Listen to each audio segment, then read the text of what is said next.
Welcome to the mid-tournament recap of the Pune, India Women's Grand Prix. 5 rounds have been played. Tomorrow is a rest day, and there will be 4 rounds after to finish the tournament. Now, as you can see on the screen, today, this afternoon, only a few minutes ago, the 5th round finished with only one decisive result.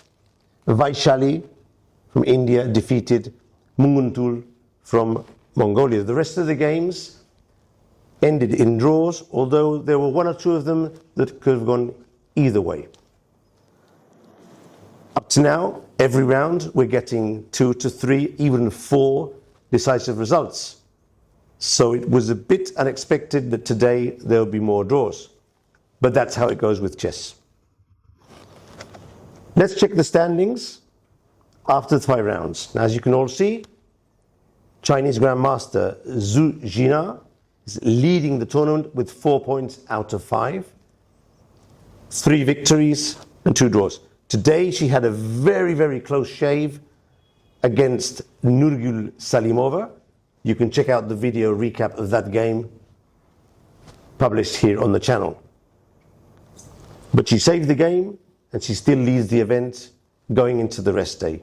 But close on her heels, Humpy and Divya, 2 of the 4 Indian players, are prepared to try and catch her in the last 4 rounds of the tournament. And anything can happen. The margin is very close, it's only half a point. And even Harika, Polina or Vaishali could have an outside chance if they play very well in the second half. However, I'm here every day following the games and talking to the players, and I have to say that Zhu Jiner is demonstrating a really high level of chess, and even in those games where she's on the ropes, she finds a way to save the point and carry on in the lead. So my favorite for the moment should still be Zhu Jiner with 4 rounds to go. Now, although Zhu Jiner has been very strong in tactics and openings, most of her points have come from winning tricky rook endgames, like the one we have on the board here against Mongolian international master Batkhuyag Munguntuul, where in this position she recaptured the rook with the king, and having an extra pawn here was enough to win. But it's very instructive. She pushed Munguntuul's white king back and kept her rook on the 7th rank. That way the white king is confined to the 1st rank, and if the pawn or the king push ahead, should have good chances. And that's what happened in the game. Munguntuul tried to exchange off a pawn, but obviously to no avail. The pawn went forward. And now, another interesting thing is that the king can penetrate and use the white pawn as a blockade to prevent checks from behind. This is a very interesting strategy in rook endgames. Munguntuul continues to push, and here comes the king in front of the pawn, creating some mating threats. Now there's a checkmate threat with rook to a1. And there are several ways to finish off the game, but Zhu Jiner clinically played the most precise way.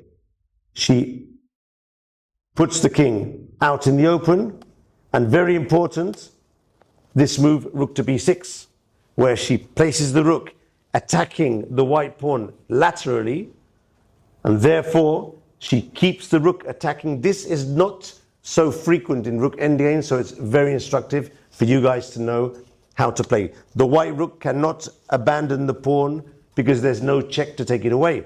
And if the rook moves, the f7 pawn is doomed. So after this precise check, the pawn got to the end. This was a very, very textbook example of how to win a favorable rook endgame. The most shocking moment of the first 5 rounds for all of us in the press center and the spectators was Vaishali's blunder in the opening against Divya. No one expected the game to finish as fast as it finished.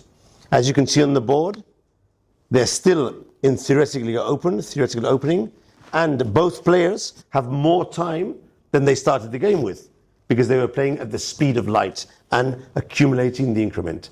Now this does have risks, and Vaishali this afternoon told us that maybe she shouldn't have played so fast, excuse me, even though she knew the opening moves. In this position, theory suggests that the best move for black is to play rook to e8, protecting the bishop on e7, and getting the rook out of the x-ray diagonal. And after knight takes c7, with the idea queen takes c7, queen takes f5, now we stick in bishop to g4, and this is a draw according to modern theory. It's a forced draw.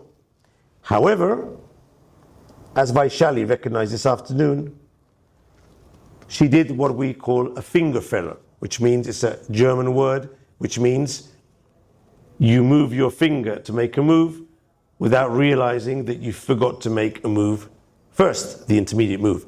And she played bishop g4 straight away.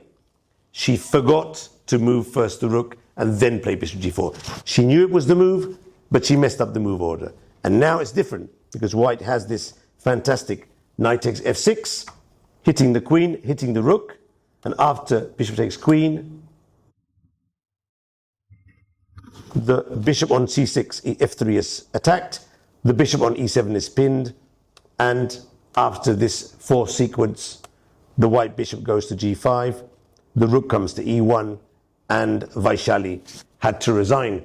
There's no way to get back from a huge blunder like this in a classical game. And as you can see, the times are still practically at the start. So the game finished in barely 30 minutes. And there you have it. Zhu Jiner leading the tournament, Divya and Humpy right behind. And tomorrow we're all going for a rest. There'll be some sightseeing, there'll be some preparation, basically just getting used to the heat of Pune here in India. We'll go and see what the city has to offer us. And then 4 rounds to finish off the Grand Prix. And then the players will head towards Austria for the 6th and final leg of the event. Who will qualify for the candidates? Tune in and see the day after tomorrow.